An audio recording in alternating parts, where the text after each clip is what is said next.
This is our October edition. It's a beautiful day here in the nation's capital, a beautiful fall day, and we welcome everybody who's taken some time to join us today. My name is Joe Young. I am the president of GovCon Pay. We are the only outsourced payroll and HR solutions provider focused exclusively on servicing the government contracting marketplace.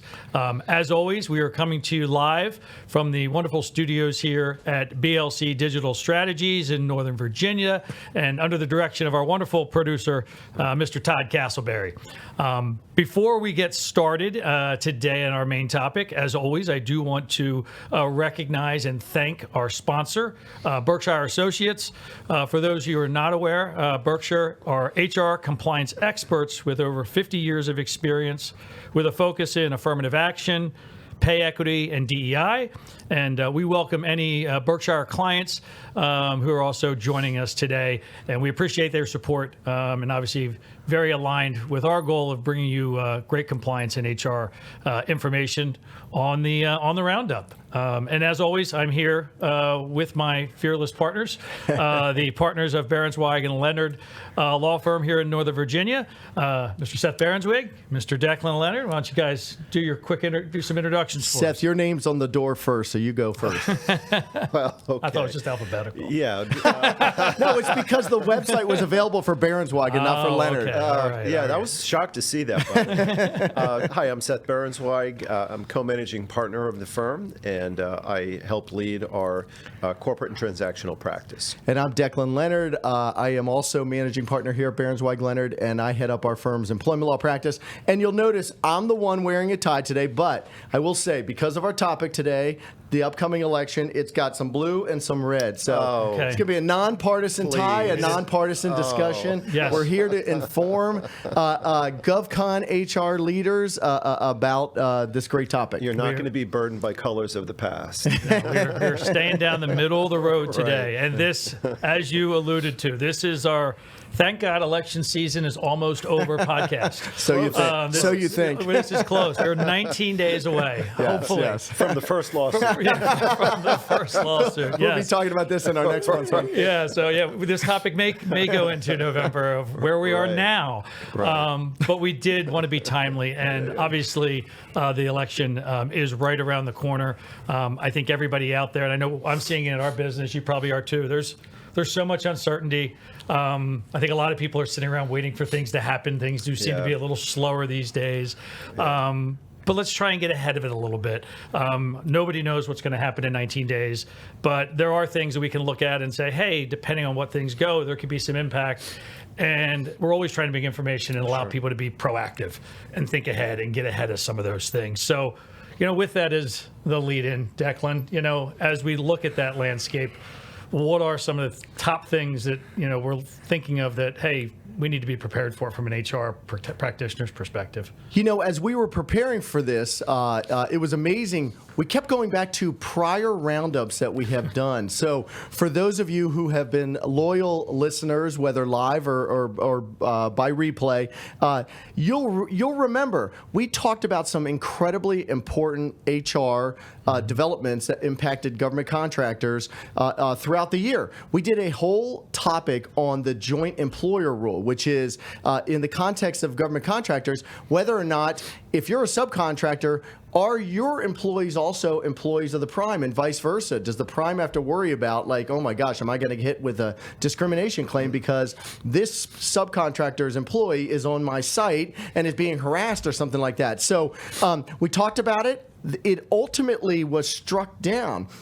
But under a Harris administration, you may see this become resuscitated in some way, shape, or form. So it's not over yet. I don't think a Trump administration would take that back up. In fact, they've always advocated for a very loose joint employer rule, such that it's very hard to tag another company as an employer. A couple other things, and then we're going to jump into the meat a little bit more.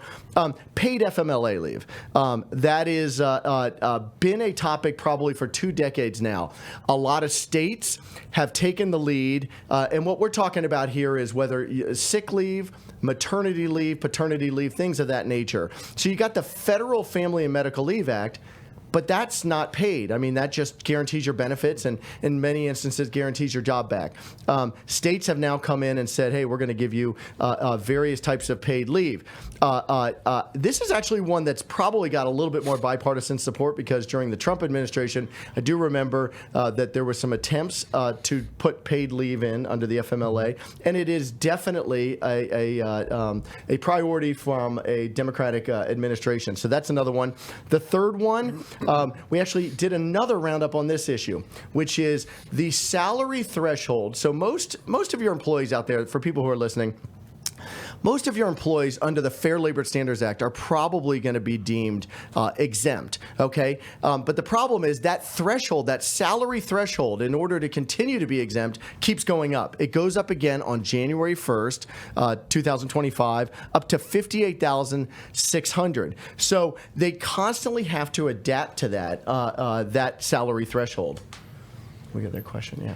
Yeah, and we just had a question that just came in right before, kind of specific about this. So we appreciate somebody reaching out. So the question that came in more specific around this is, does the panel have any suggestions on how government contractors should handle the increase in pay for employees and how to engage the government contracting offices on making them whole by reimbursing the contractors when employees are paid to increase threshold? Yeah, it's a great question. Yeah. In fact, we devoted a whole roundup to this issue. But because now we're seeing it in practice and it could go up and up and up over the next couple of years, it really is going to impact a lot of government contractors. There's a couple things you can do, okay? You can increase somebody's pay up to the salary threshold. You're not going to be able to tag the government with that. That's not like a situation under a Service Contract Act contract where an hourly employee, if you got a collective bargaining agreement, you can get the government to often adopt that CBA with the higher pay. You're not going to be able to do that, but there's a couple things you can do. You can keep them at the current rate of pay and just convert them to hourly. All you really have to worry about is controlling somebody's hours. Most government contracts, you're supposed to be working 40 hours a week. If you stay at 40 hours a week, all of this is just an academic exercise because overtime never comes into play unless you're over 40 hours. So I think it's really an economic choice. Do you go hourly and curb any overtime, or do you try to bring them up to the new salary threshold? You're going to have to eat that cost, though, unfortunately, as a government contractor.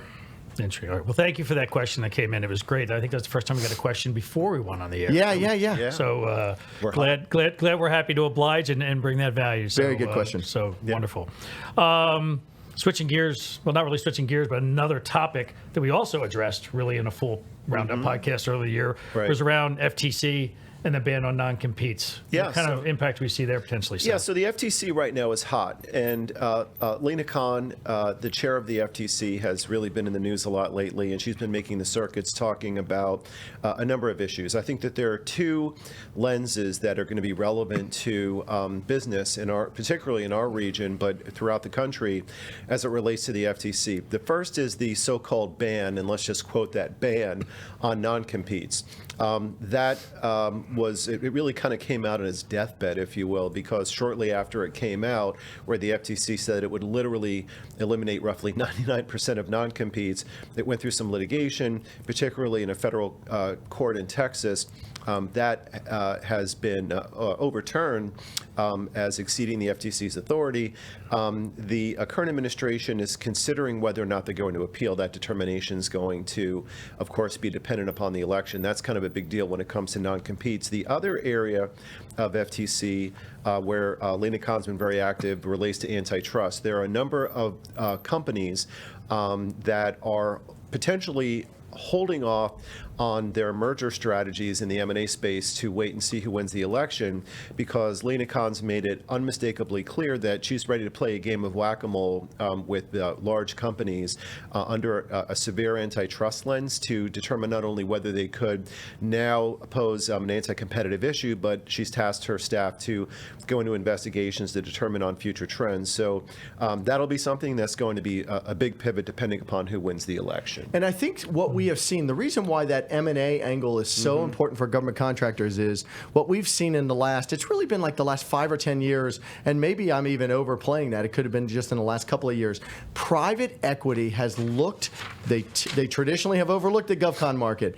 Perhaps it was COVID and seeing how stable and lucrative government contracting can be. Private equity is very hot in the government contracting space, and private equity could buy multiple companies, and that's where you start to look at unfair competition. When you start to roll up a couple of companies that are in, let's say, the defense space or the AI space, that's where the FTC could come in and say, no, this is creating too much of a compressed marketplace. Yeah, it's so interesting how what is uncompetitive or anti-competitive activity is really in the eye of the beholder. Yeah. So that's something we'll see what lens applies, shortly or maybe not so shortly after Election Day. But ironically, in the Trump administration, they did also take aim at high tech and some of this stuff. So I don't think that this is a one side versus the other side on this one. I think, sometimes it goes to the whims of who's at the top. But what industry you're talking about. Exactly. Yeah. But high tech was a bit of a target under the Trump administration too. So I think it's something to look out for. I agree. Yeah. Well, we can't have hardly any conversations in the business world today without talking about the aforementioned AI. Yes. So that's also a topic that once again I think is something else that raises its head even in today's conversation. Yeah, and I think we'll continue to see AI play out in the workplace. I think a Harris administration, an EEOC, and a Department of Labor would continue to look at this from a lens of how is AI in any way exacerbating or creating bias in the hiring process and things of that nature. But I think also beyond that, for government contractors out there, I think it also presents a lot of opportunities for them from a business standpoint. During the Trump years, he had an executive order, and we're going to talk a little bit about these executive orders because they're sort of like waving a magic wand that will happen very quickly in January whenever whoever is sworn in.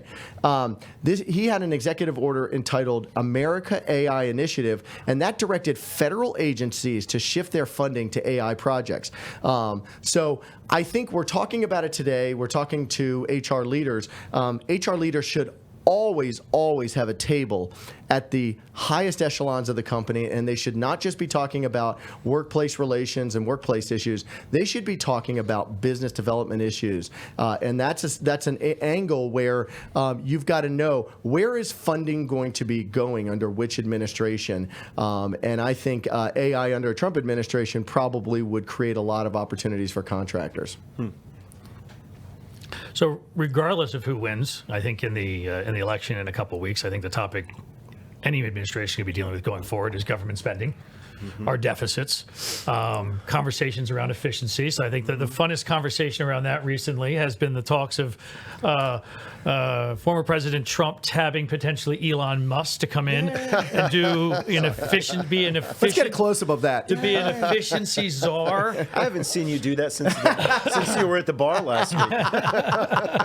That's right. I walk into American Prime. Oh, that's funny. So, Todd, we can edit this out, right? I'm sure we can, right? In the lens of, hey, if somebody came in and actually looked at our federal government operations through the lens that maybe Mr. Musk has looked at some of his operations, man, what potential outcomes could that bring to us? Well, if Musk arrives to the scene on his new cybercab, he may not make it on time. But in any event, but seriously, folks. But he could land a rocket thing down. He could. Hey, Yeah, he seems to be dead on that one. He's a pretty smart guy. So President Trump says that he's going to appoint Elon Musk to an efficiency commission to be able to analyze being able to chop waste out of the federal bureaucracy. And if you don't believe that Musk has the ability to do it, you can ask the former 80% of the employee workforce of Twitter, and they'll tell you otherwise. So certainly, but don't ask the shareholders because well, he made that. Yeah, he made certain price shrinkage on that one too. But anyway, this is really a particularly interesting thing because on the one hand, if Mr. Trump wins, you will see apparently the appointment of an efficiency commission by our friend Elon Musk.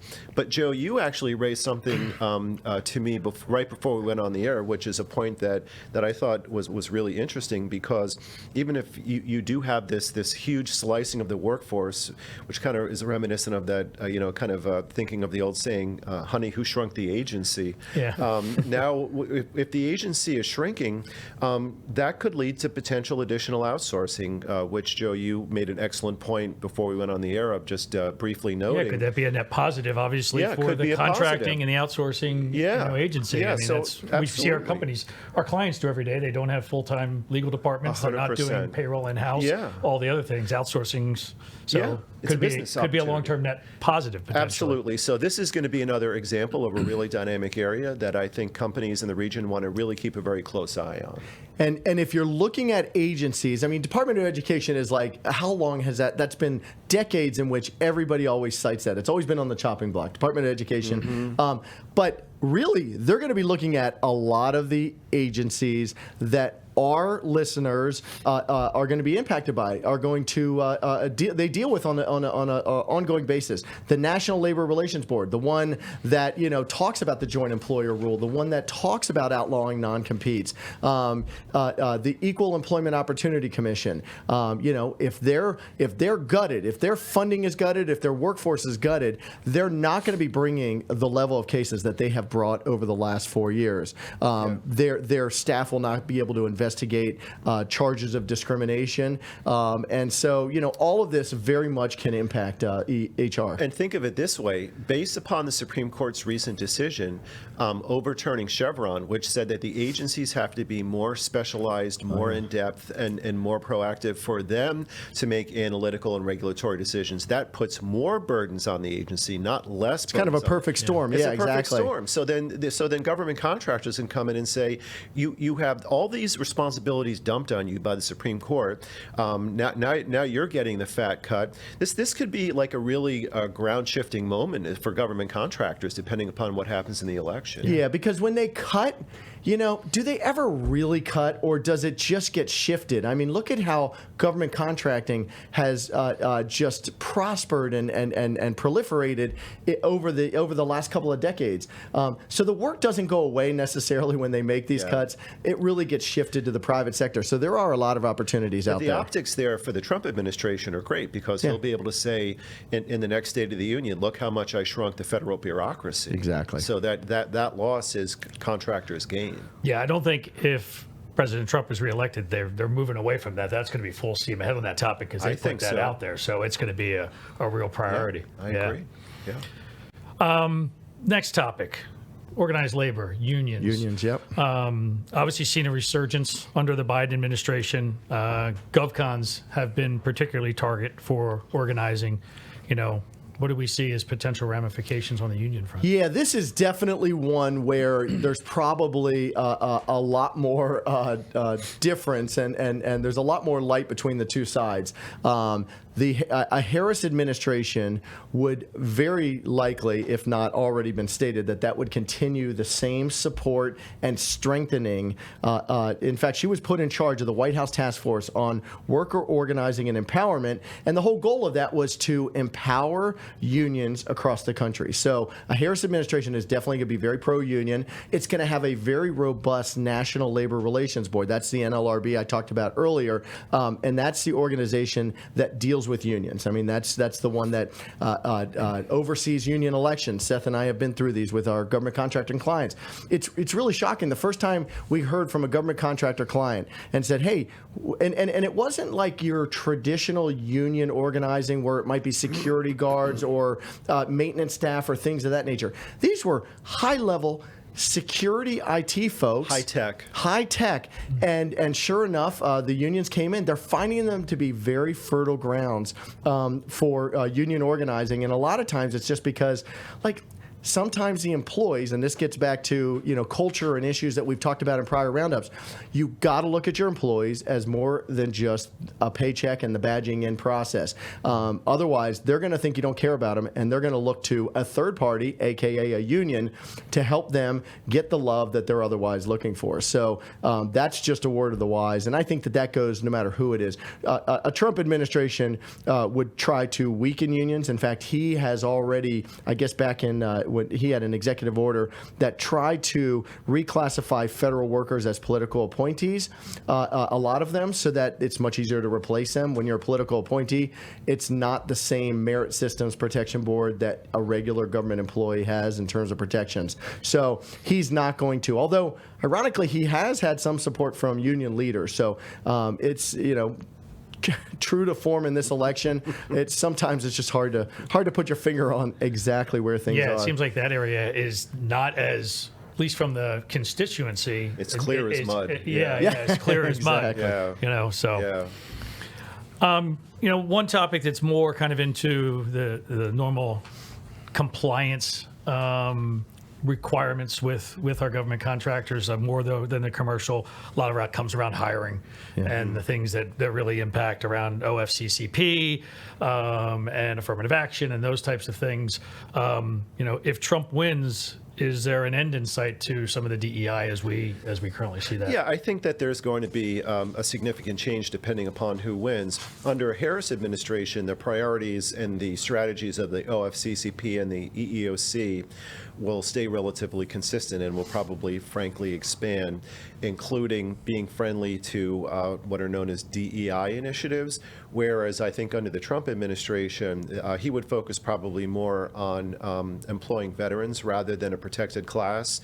So the DEI cultural push is something that is going to either gain or lose momentum. The other thing that I find interesting from the DEI standpoint is that there's also a litany of regulations related to DEI requirements for certain companies, including, for example, publicly traded companies or broadly traded companies.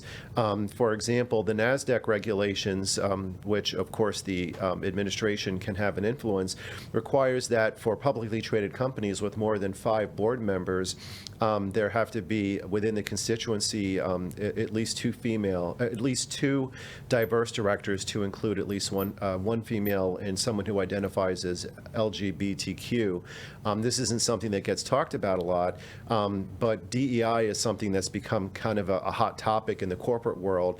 I think it's going to apply to companies regardless of whether or not they're publicly traded, and the mission of the OFCCP and the EEOC is going to be impacted, and it's going to have an impact on employment law in and out of non-competes, but also in discrimination cases, depending upon the outcome of the election.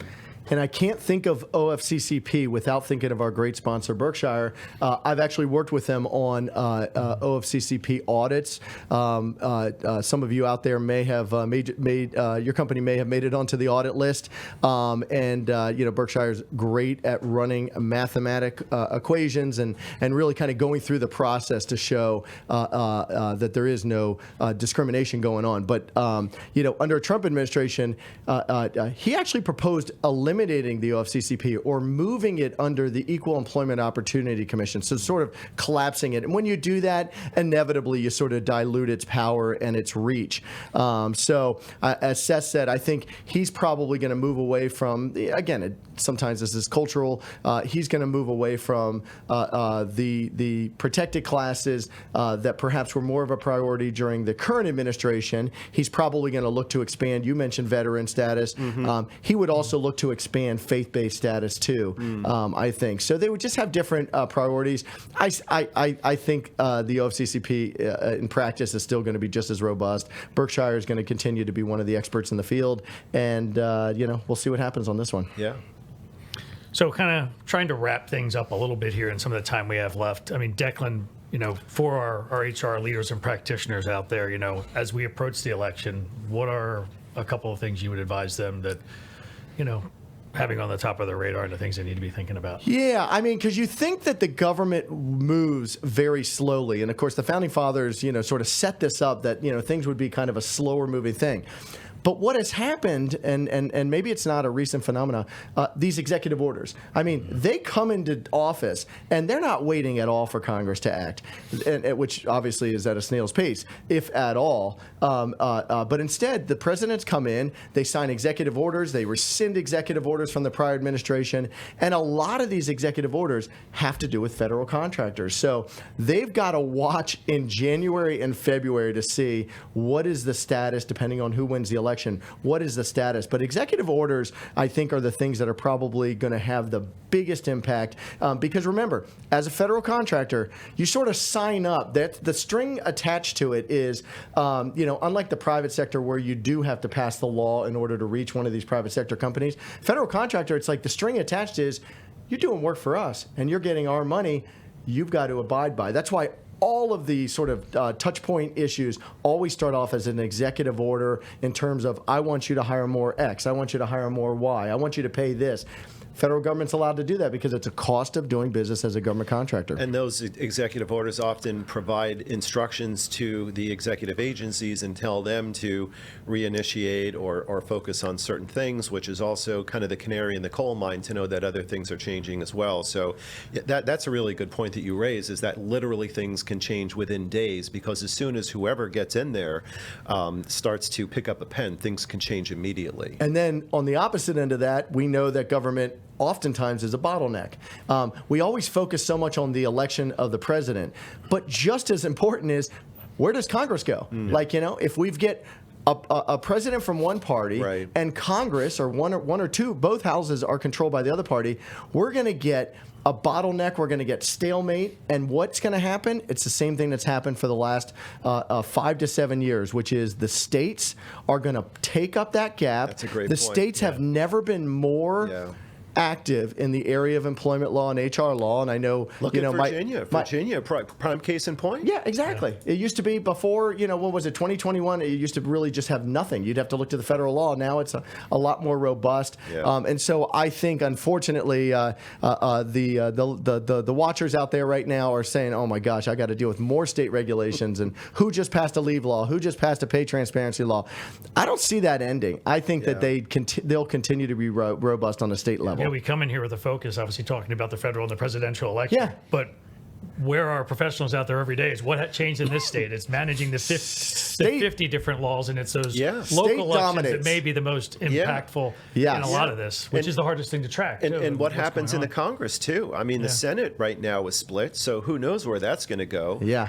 So there's just a lot on the table that's just coming up within the next 2 weeks. I mean, we're razor-thin 50-50 country. It's hard to see how something really seismic is going to happen at the federal level, just passing these things. That's why executive orders are so potent. They only last usually for that one administration, and it creates a headache for HR because it's like, oh my gosh, we got the joint employer rule. It was in, now it's out. Then it might be in again, and you just it hopefully causes you to look at this stuff and not necessarily, when the government does something, immediately jump. I'm not telling you to not obey the law, but sometimes the law is on such a shifting landscape that it's it's just not it's not conducive to a smooth workplace. Yeah. And one in our closing moments here, one of the questions came in. What about resources to try and keep your arms around this shifting landscape? Any particular recommendations? Well, the number one is the GovCon HR Round-Up. You have to join us every month here. That was a nice way to tee that up, man. Good. Softball. Yeah, that's right. Softball. Yeah, no. You have to be in the know. There's so many resources for HR leaders. We do a lot of presentations for the local SHRM organizations. SHRM is always Society for Human Resource Management. Everyone out there knows it. That's a great resource. There are a lot of daily newsletters that come out. But I'll tell you what, one that comes up periodically that people can just throw us an email and get signed up for as part of the mix. But you're right, 100%. Yeah, we send them out all the time. Another shameless plug, but you better sort of put the law firm on speed dial, not because there's going to be problems, but just so that you can get clarification, and hopefully your law firm that you're using, if it's not the great Behrensweig Leonard, hopefully you are hearing from them. I mean, because they got to be relevant relevant in the discussion. You can't wait, and if you're reaching out to them and saying, "Hey, I heard this," it's probably a little bit too late. You need to do it proactively. Yeah, keep an eye out there. One last thing, Trump in his agenda, he had a thing called Trump Agenda 47, and this very much impacts government contractors here in the DMV area. Oh, this is a really interesting. Yeah. I didn't realize this, and when we were preparing, we came across it. It was called Trump's Agenda 47, and I think the 47 stands for 47 states. And he basically wanted to move a lot of the agency headquarters out of this area that we're in here. D.C., Maryland, Virginia, where everything is just so concentrated. And it said as many as 100,000 government positions can be moved out of the DMV immediately. So it never got anywhere in his first administration, but if he is successful in this election, I think he's going to continue to do that. You've seen his tirade against the FBI building and wanting to move that somewhere as far as possible, potentially, punitively, who knows. But I think that would be something that he potentially could do. I mean, that would be a huge dispersion. That could happen very quickly, and who knows where your actual customer contact's going to be a couple of months from now. Yes, it will only expand the number of states that you're operating in. I could only see that in the efficiency study as well, as far as where's more efficient, where's better cost, all those types of things. Yeah, part of that. So all right, gentlemen. Man, we could have gone an hour today on We could have this. gone an hour, but we'll wrap up with some fun. With elections. I'm going to ask for a prediction, but not a prediction of winner. I want an over/under on date and time of when they're officially a winner will be announced. Oh, wow. Any chance we know by 3 a.m. on Election Day? Or is it Thursday? Is it the following Tuesday? What's your over/under on when a call will be made? I'll go first. I think it's going to take a minimum of a week. Okay. Yeah, because I think it's going to be so close, and states like Pennsylvania don't even begin to start count absentee ballots until the morning of Election Day. So I think it's going to be a minimum of 1 week. I think we'll know by the next. And by the way, I'm the winner of the football poll here at the office 2 weeks in a row. He's not so bragging, clearly I've got some kind of ability to gauge this stuff. Wait, there needs to be food on the line for me to get it accurate. Okay. I would say by the next morning at 9 o'clock, I think they will. 9 o'clock? Yeah. Okay, well, I'm going to... No, it's going to be challenged up the yin-yang. But let's just say they'll declare a winner. Okay. Since I'm going last, I'm going to do the prices right, and I'm going to say by 8 a.m. the next morning. So anytime that night it comes out, I'm winning. The showcase showdown. So I'm doing the showcase. I'm doing the prices right bet because it's all about winning. Okay, Bob. But unfortunately, I think Seth is probably more accurate. So in closing, thank again for everybody for joining us. We hope you found this helpful. As you can tell, we enjoy bringing it to you and being together and covering these topics.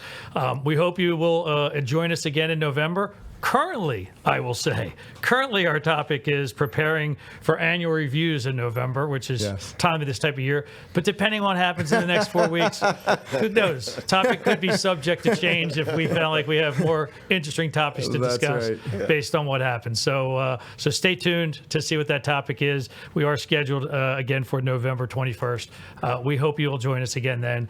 Have a great fall. Good luck, everybody, kind of getting through the next 3 weeks. And we'll talk to you soon. Take care.